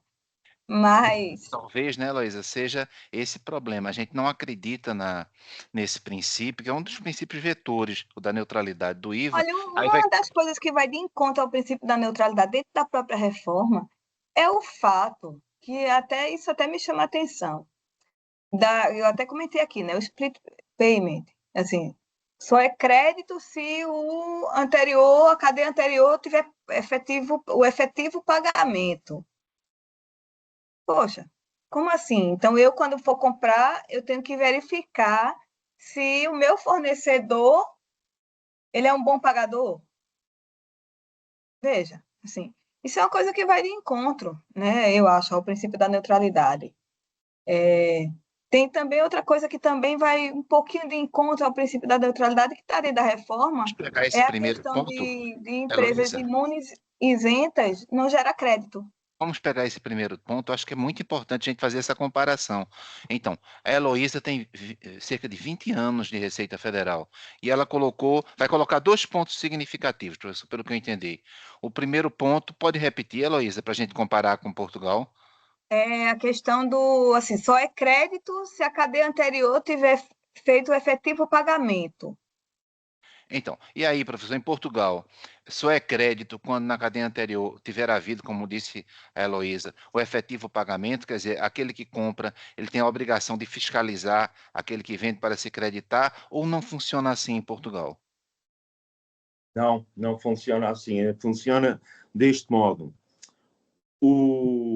Quem compra a um fornecedor. E, portanto, o fornecedor, das duas uma, ou está isento, ou então é um sujeito passivo normal e liquida imposto. Se o fornecedor está isento, quem compra não vai pagar IVA, porque o fornecedor não vai liquidar IVA. E, portanto, quando transmitir o bem, prestar o serviço, na fatura que o fornecedor vender, Professor, talvez imaginem, seja um pouquinho diferente. Veja bem, talvez isso não seja nem muito apreensível em Portugal. É o seguinte, o vendedor ele deveria pagar, mas ele não pagou. Aí, quando eu compro de alguém que deveria pagar e não pagou, eu tenho a obrigação de fiscalizar a pessoa que deveria pagar e não pagou para assim me creditar. não, É essa a não, primeira coisa. não, não por uma razão. É que nós temos obrigações depois acessórias que permitem à administração fiscal controlar esse aspecto. Estão a levantar. Eu acho que isso é meio que jogar para o contribuinte a obrigação da administração, né? Exatamente. Assim, Exatamente. a obrigação é da administração pública de cobrar. Exatamente. É semelhante à ideia de quando um empregado trabalhou 30 anos numa empresa, vai se aposentar e descobre que a empresa não pagou. E o INSS nega a aposentadoria do empregado, dizendo: olha, não tem recolhimento aqui. Aí o empregado entra na justiça e acaba ganhando. Mas, para mim, é semelhante a essa mesma ideia. Assim, como assim você pode obrigar o empregado a fiscalizar se a empresa pagou a contribuição previdenciária? Não existe, tá errado, tem algo errado nessa equação. Como é que o empregado vai fazer essa fiscalização da empresa, né? Tá, digamos que o empregado soubesse lá que a empresa não pagou. Qual é a força do empregado perante a empresa para fazer a empresa fazer o pagamento? Então, para mim, é a mesma ideia, tá? No caso do empregado lá, ele entra na justiça e acaba ganhando. Mas, no caso daqui da reforma tributária, não sei o que vai acontecer. Mas estão colocando isso, só vai ser crédito se tiver havido o efetivo pagamento. Poxa, isso está correto? Você jogar para o contribuinte da cadeia seguinte a obrigação de fiscalizar o pagamento da cadeia anterior? Então, eu não sei. Assim, na minha opinião, está um pouquinho equivocado aí o conceito, né? Assim, não é obrigação do contribuinte fiscalizar se o contribuinte anterior pagou o tributo. É uma segunda colocação que querias fazer, né, Luísa, a respeito da isenção da imunidade. Isenção à imunidade, aí a cadeia seguinte não vai ter crédito sobre aquilo ali, né? Digamos, eu sou uma indústria, compro alguns produtos que são imunes isentos, aí fabrico outra coisa que não é produto imune ou isento, e aquela cadeia anterior não me gerou crédito, né? Então, não sei se isso, assim, dentro do conceito do princípio da neutralidade, se teria, assim, não estaria indo de encontro a, não sei, não Não. consegui formar um juízo de valor sobre isso. Luísa, nós na Europa, as isenções são exceções ao princípio da neutralidade. Eu não sei se caiu, foi só a minha. Vocês estão escutando ou não? Eu estou escutando. Então, professor, a imagem Foi só a caiu. imagem, mas estou escutando. Eu estou tenho escutando também. Certo. É interessante, não é, Heloísa? Quer dizer, então, em Portugal eles resolveram essa questão de se paga ou não paga, dizendo, olha, o Estado é responsável por isso, não aquele que compra. Mas parece que no que diz respeito à isenção, eles não computam o valor para efeito de creditamento. Salvo engano, é isso que o professor Júlio falou. Bom, eu lhe pergunto um pouquinho mais. A respeito do Simples Nacional, você que tem tanta experiência, 20 anos, né, de Receita, antes de haver essa reforma aí da IBS, CBS, Imposto Seletivo, COSIP, esses três fundos, Fundo Nacional de Desenvolvimento Regional, Fundo de Compensação de Benefícios Fiscais e o Fundo de Sustentabilidade e Diversificação do Amazonas, havia uma discussão muito forte se a gente não poderia estender uma espécie de simples para o sistema como um todo, né? Ou seja, uma reforma mais, vou dizer assim, menos complexa. O que é que tu achas? Esse Olha, o caminho... Simples ele está ficando de fora, né, da reforma, assim. Certo. Mas a empresa que é do Simples pode optar pela CBS e IBS. Não sei muito ao certo como é que vai ficar essa operacionalização, né? Eu acho que vai ser uma operacionalização um pouquinho complexa. Né? O Simples, eu confesso que eu nunca trabalhei na Receita com o Simples, tá? Eu sempre fiscalizei contribuintes de grande porte. Então, eu não tenho o hábito de fiscalizar, mas eu conheço a legislação do Simples e é, de fato, uma legislação simplificada. Eu pego o faturamento e faço uma aplicação direta da alíquota, né?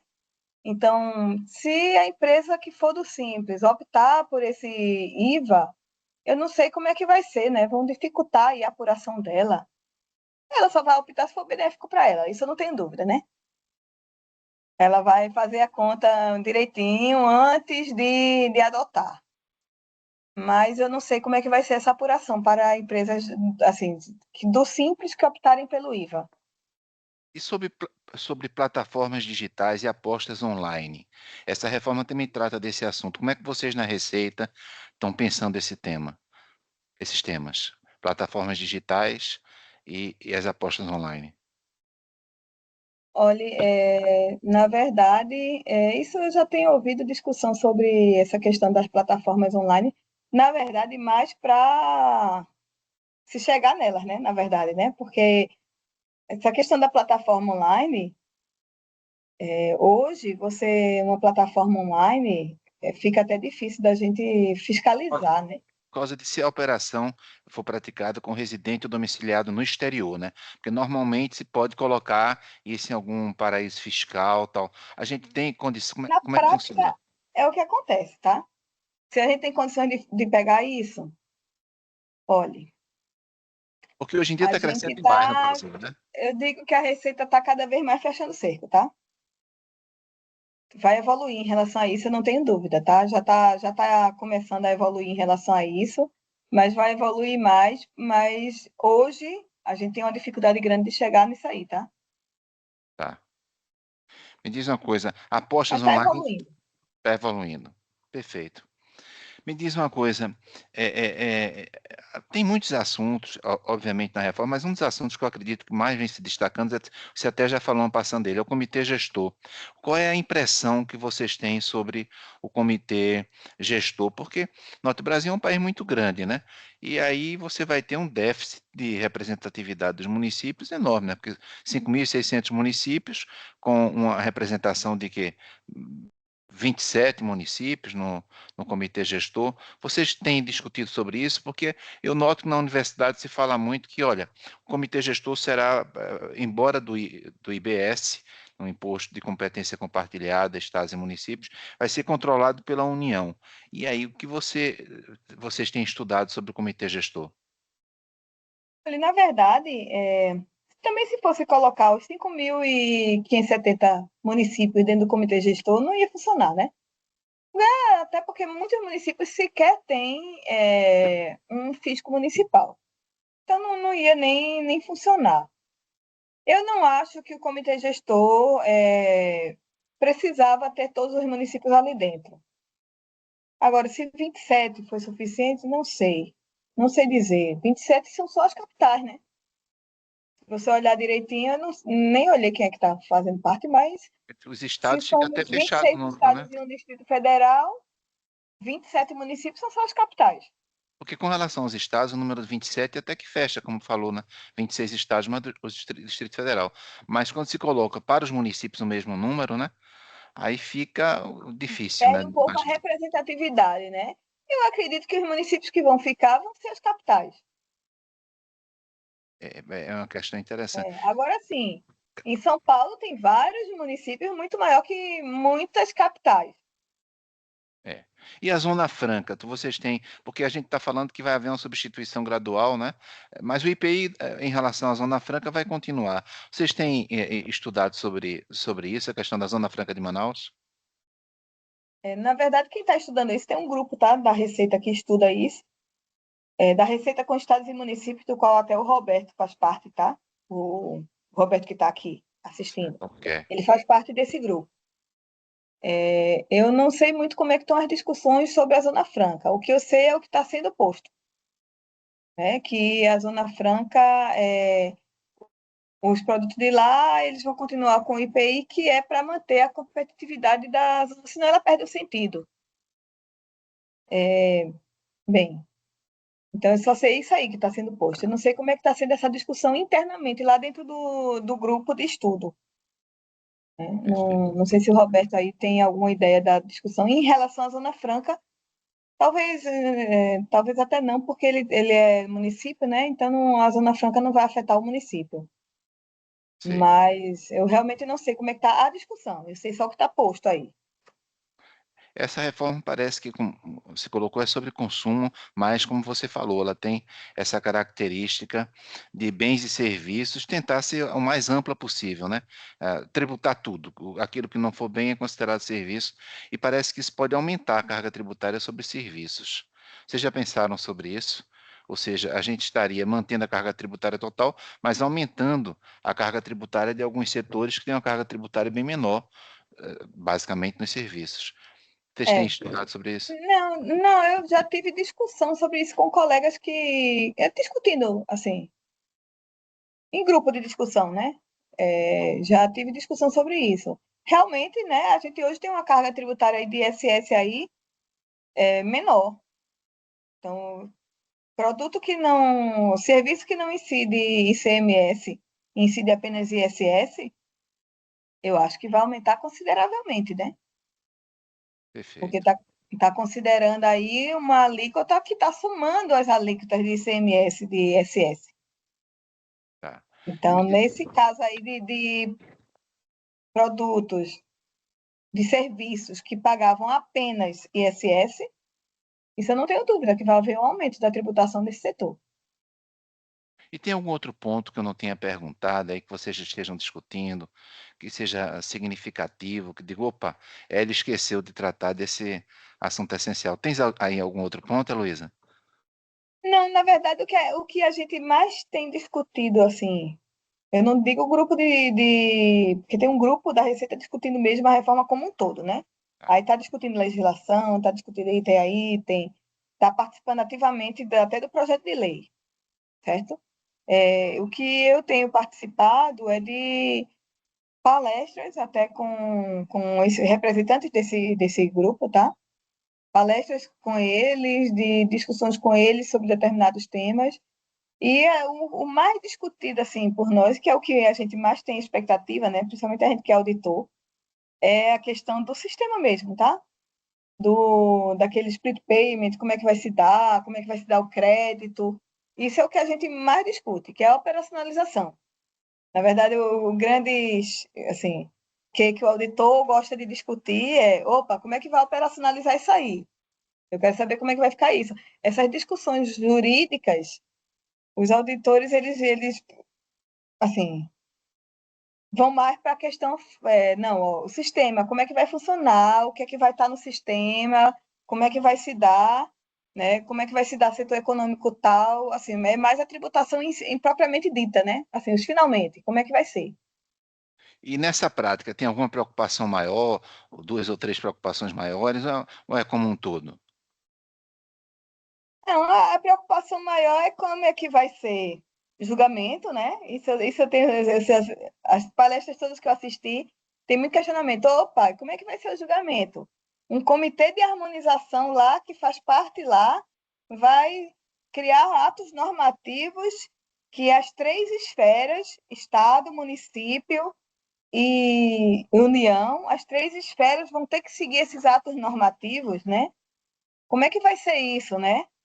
Então, as principais discussões que eu tenho ouvido são mais em relação a essa questão de crédito e débito, né? Como é que vai ser o split payment, como é que vai ser o programa, como é que vai ser isso aí.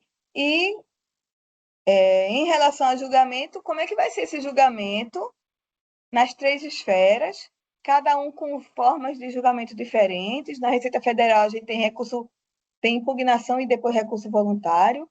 No Tribunal Administrativo do Estado, a gente não tem um CARF, um Conselho de Contribuintes formado por auditores, e a gente tem um concurso próprio, né, para julgador no TAP, aqui do Estado de Pernambuco, aqui em Pernambuco. Então, assim, é totalmente diferente. Então, a gente tem discutido muito como é que vai ser esse julgamento, né? Porque, de órgãos tão diferentes, tendo que seguir os mesmos normativos lá do grupo de harmonização. porque essa é uma questão realmente importante, né? Porque normalmente se diz que a pessoa, para pagar um tributo, ela deve votar o tributo. Então, dentro da democracia representativa, né, a gente vota no deputado, no senador, ele vota a lei, e é aquela lei que efetivamente define quem paga, quem não paga, e quanto paga o tributo e tal. Se a gente transfere isso para órgãos que não são votados, né? Será que essa regra do princípio da legalidade, com a força tão grande para atos infranormativos, né? Não sei se resoluções, regimentos, será que isso é compatível com o princípio da legalidade? O que é que tu achas, Heloísa? Olha, eu acho que, bom, que o Comitê de Harmonização ele vai criar decisões, ele vai criar resoluções que eu, na esfera administrativa, como auditora, sou obrigada a seguir, tá? Porque uma lei está dizendo, né, tá aí o projeto de lei, vai sair, que eu sou obrigada a seguir. Agora, eu não sei como é que as instâncias julgadoras, elas vão ser obrigadas a seguir, sabe? Porque a instância julgadora do o CAF, por exemplo, ele não faz parte da Receita. Ele faz parte do Ministério da Fazenda. Não sei, né? Não sei como é que vai sair a lei para obrigar um CAF a seguir esses atos normativos expedidos por um comitê de harmonização. E outra, será que esse comitê de harmonização ele vai ter uma velocidade de análise das discussões hábil? Porque eles impuseram uma decisão por consenso. Eles não colocaram decisão por maioria. Decisão por maioria era mais fácil. Agora, a decisão por consenso, 8 entes, 4 representantes da Receita. Eu até brinco, a gente da Receita não consegue se entender aqui dentro da casa, aí coloca 4 representantes da Receita, 4 representantes do Comitê Gestor do IBS, né? Porque tem isso, né? O Comitê Gestor como um todo tem o Comitê Gestor do IBS, que é Estado, Distrito Federal e municípios. Então, 4 da Receita e 4 do IBS. Esses 8 juntos chegarem a um consenso. E outra, tem também a harmonização das procuradorias. Será que as procuradorias, a AGU, as procuradorias de Estado e as procuradorias municipais também vão entrar no consenso? E para piorar, não é, Heloísa, ainda tem o seguinte, qual é a natureza do comitê gestor? Porque se for uma autarquia federal, ou se houver envolvimento federal, a competência é da Justiça Federal. Então, a Justiça Federal terminaria decidindo sobre o imposto, o principal imposto estadual e municipal, e seria compatível com a federação, né? Parece que tem isso. O que é que vocês acham a respeito? Ainda tem essa discussão, né? A gente nem chegou na discussão da competência para julgar lá na esfera, se é esfera federal ou estadual, mas ainda tem isso, porque um contribuinte pode entrar com com uma ação contra uma decisão do comitê de harmonização, por que não? Né? Tem duas opções para o contribuinte, ou entrar contra essa decisão, ou eu acho que não vai acontecer, tá? Eles não vão entrar contra a decisão do Comitê de Harmonização, eu acho que eles vão entrar contra a decisão do caso deles, né? E aí, a do caso deles, aí eles vão, veja. Aí nem sei, acho até que vai ser pior. Vai ser, se for o IBS, aí ele vai entrar na esfera estadual, na justiça, para discutir uma decisão do Comitê de Harmonização. Se for da CBS, aí ele vai entrar na esfera federal para discutir a mesma decisão lá. Então, imagine as justiças do Brasil inteiro, estadual e federal, discutindo aí um ato normativo aí do Comitê de Harmonização.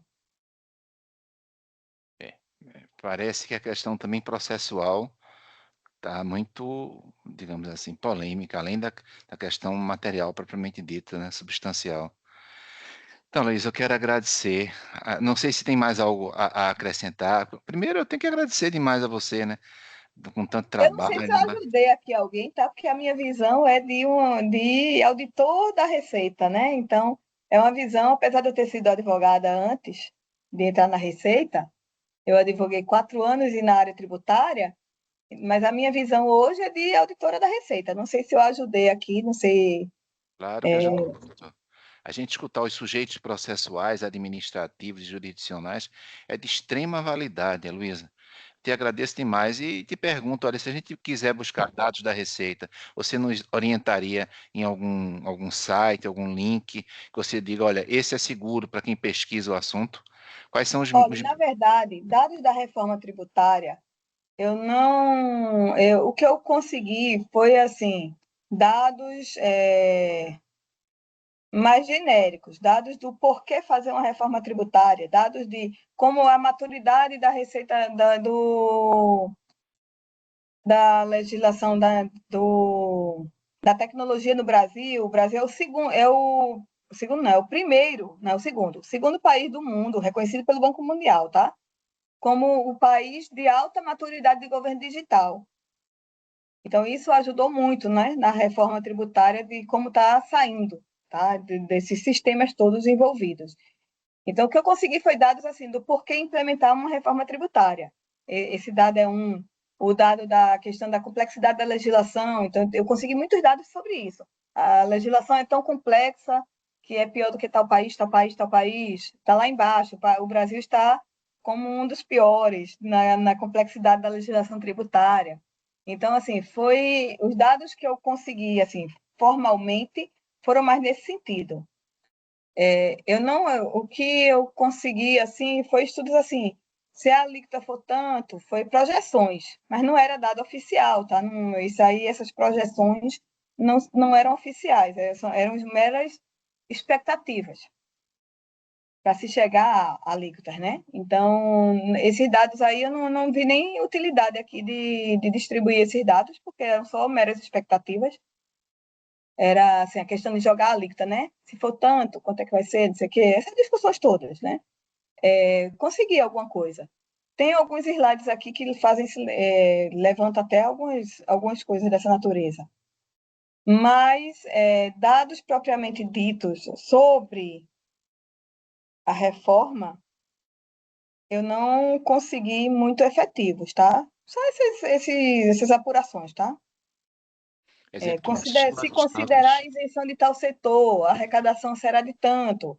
Foi desse jeito mesmo que eu consegui.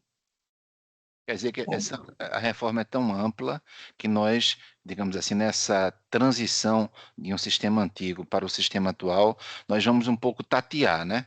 A respeito da questão do custo, da receita. Nós não estamos muito firmes no que diz respeito a essa transição, de se mantém ou não mantém, em que medida mantém a nossa Pois receita é, atual, não é? eu digo que a gente está atirando no escuro, tá? Eu já usei essa expressão aqui na Receita outro dia. A gente está atirando no escuro. Aí eu até brinquei. Quando sair a alíquota, que sair tudo, a reforma, aí a gente descobre. Como a alíquota não vai começar alta, né? Vai começar baixinha, já de início a gente já vai conseguir identificar. Logo no início a gente consegue identificar. Aí a gente vai descobrir se a alíquota está alta, ou está adequada, ou está aquém. Aquém eu duvido, que eu não acredito que alguém fosse jogar um número para depois ter que subir. E se tiver alta, também eu duvido que alguém diga, assim, chegue a concluir, está alta, vamos baixar. Não acredito nisso. Mas vamos ver como é que vai ser. Mas realmente, outro dia eu usei essa expressão, a gente está atirando no escuro.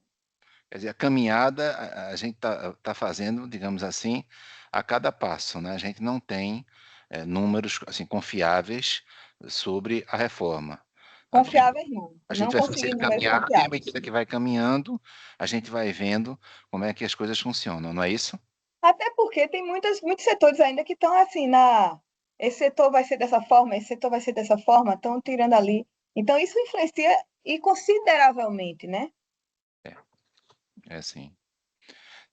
Tá bom, Heloísa, eu quero te agradecer, foi muito importante conversar contigo. 20 anos de Receita Federal não é qualquer coisa. Falar com a delegada da Receita Federal em Recife, para o grupo de pesquisa política e tributação, É uma coisa muito positiva. Claro, vou fazer um convite para você, se você puder participar dos nossos grupos, do nosso canal, que a gente tenta exatamente isso, né? Escutar Brasil, fora do Brasil, para também tatear, ver como é que as coisas estão funcionando, como é que o sistema tributário, como é que essas questões de direito público funcionam. Então, o convite está feito para você, eu agradeço muito, né? Agradeço a todos os teus colegas por ter conseguido chegar até você, né? Foi, sem dúvida, você sabe disso, né? Foi uma contribuição muito grande que eu recebi, porque não seria fácil para mim, né? Então, ter conseguido conversar contigo, assim como eu digo com relação ao professor Júlio, acabei de falar com o professor Leite de Campos, para mim foi uma alegria imensa, né, Heloísa? A gente, de algum modo, coordenar um grupo de pesquisa é isso, não é? Acho que foi o doutor Marcos Nóbrega que falou sobre esse tema, quer dizer, o professor é mais um aglutinador, né? Eu, como coordenador do grupo de pesquisa, o que eu tento é aglutinar, atrapalhar pouco, né? E aglutinar pessoas, né? Mostrar que o grupo da gente é sério, que quer realmente estudar da maneira mais séria possível. Então é isso, agradecendo aí a você, tá bom, Heloísa? Eu Agradecendo ao agradeço professor também o Júlio. convite. Não, como eu lhe disse, eu não sou professora, né? Eu só dou aula assim, na Receita em treinamento, em algumas coisas que eu já participei, uma ou outra palestra que eu sou chamada às vezes em tema específico, principalmente de tema que eu já autuei, né? Já aconteceu algumas vezes. Então, mas eu agradeço, tá? A gente está, auditor da Receita em geral, a gente está sempre estudando, porque a legislação tributária, vocês sabem mais do que eu, está aí sempre mudando e a gente precisa sempre estar conhecendo as mudanças, né? Senão a gente consegue trabalhar aqui também. Tá bom. Obrigado, Heloísa. E o professor Júlio, não sei se quer fazer o nosso encerramento, agradecendo a professora Heloísa, o professor Roberto também. Eu passo a palavra para o professor Júlio, certamente para agradecer a professora Heloísa, né, professor, e muito obrigado de minha parte por estar mais uma vez presente aqui. Muito obrigado, professor Hélio e Luísa. Se for necessário algum contributo depois, mais tarde, resultante da experiência do IVA na Europa, aqui, no caso português, eu estarei disponível para contribuir também no aprofundamento deste tema. São questões, é um imposto que levanta questões muito particulares, porque aqui na Europa, como sabem, é um imposto de fonte europeia, não é de fonte nacional, é fonte europeia mesmo. O que nós aplicamos aqui na União Europeia é uma diretiva que os países depois transpõem para os seus ordenamentos e, portanto, é um imposto que está muito harmonizado. Portanto, estar em Portugal, em Espanha, ou na Bélgica, ou na França, as normas são as mesmas. Onde não há harmonização é ainda nas taxas, mas já há uma diretiva que delimita a taxa máxima e a taxa mínima. Quanto ao resto, quanto aos procedimentos administrativos, a máquina está bem aliada. A taxa máxima e a taxa mínima, quais são na Europa? 3 e 25. 23 e 3 e 25. E em alguns casos muito excepcionais, 0. Nos bens alimentares e, portanto, um aspecto muito importante na gestão deste imposto é, de facto, aquilo que abordaram, a cooperação, e nós cá já temos instrumentos jurídicos que tratam disso, da troca de informações, em que, por exemplo, a nível do IVA, é fundamental, aqui na Europa, haver uma cooperação administrativa entre as autoridades fiscais, por causa da circulação de bens, principalmente. E, portanto, mas é um imposto que levanta questões muito interessantes e, no vosso caso, como são um país federado, ainda mais questões se levantarão com certeza no futuro. Perfeito, Mas professor. aproveito para desejar também umas boas festas e um próspero ano 2025 a todos os presentes e muito obrigado. Muito obrigado. E o Roberto, não é, Roberto? Aí agradecer a vocês, certamente também agradecer, você vai agradecer a Heloísa, ter vocês aqui presentes, como sabe, né? Para mim é motivo de muita satisfação. Ah, perfeito, professor Lloren. De início, né? Saudar todos os participantes, saudar o professor Júlio Tormenta, saudar o professor Lloren, saudar a doutora Heloísa, né? E parabenizá-la, professor Lloren. Foi espetacular o encontro de hoje, né? Muito esclarecedor, né? Olha, doutora Heloísa, os pontos levantados todos merecem, professor, encontros específicos, né, para serem discutidos um pouco mais, né, porque são apaixonantes. Né? A doutora Heloísa teve uma enorme felicidade em sintetizar, né, todos os pontos, eu diria, macro da reforma tributária, né, trazendo os alertas, as preocupações, né, e me deu até uma excelente notícia, doutora Heloísa, né, que nós somos o segundo país com a alíquota mortal do mundo, porque todos os meus estudos, todas as minhas análises, né, e leituras apontavam no sentido de que nós temos a maior alíquota do mundo. Mas, ao menos agora, a notícia é que a Hungria consegue superar a alíquota de Foi, referência eu vi. prevista. Isso Né? aí eu acho que foi o valor econômico, viu?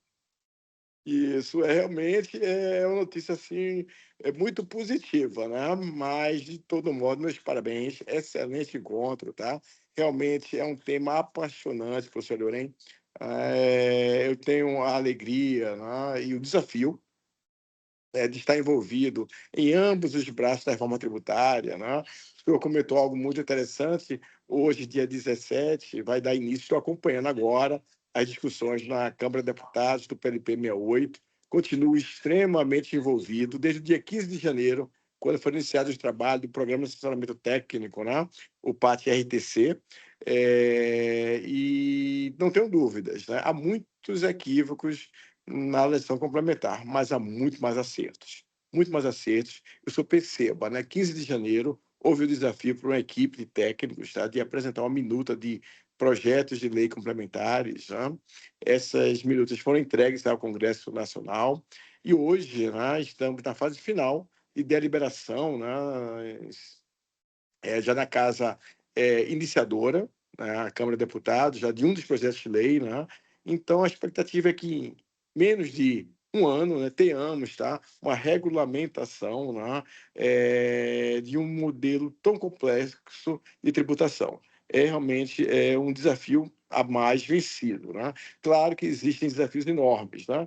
E do nosso grupo, tá, além do grupo normativo, eu participo ainda com mais dedicação e empenho do modelo operacional, tá, que é realmente um modelo que, olha, quer entregar ao Brasil, tá, sistemas com uso intensivo de tecnologia da informação, vamos conseguir entregar, né, sistemas excepcionais, excepcionais, tá? Então, o roadmap, né, o caminho crítico já está muito bem definido, né?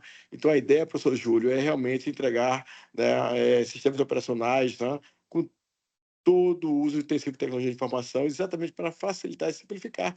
Aliás, os pilares básicos da reforma, a doutora Elza colocou muito bem, né? A simplificação, né, a neutralidade, tá? A não cumulatividade e a adesão tributária, né, essa harmonização, essa integração das administrações tributárias do país é que vão levar esse salto, né, de simplificação no concreto.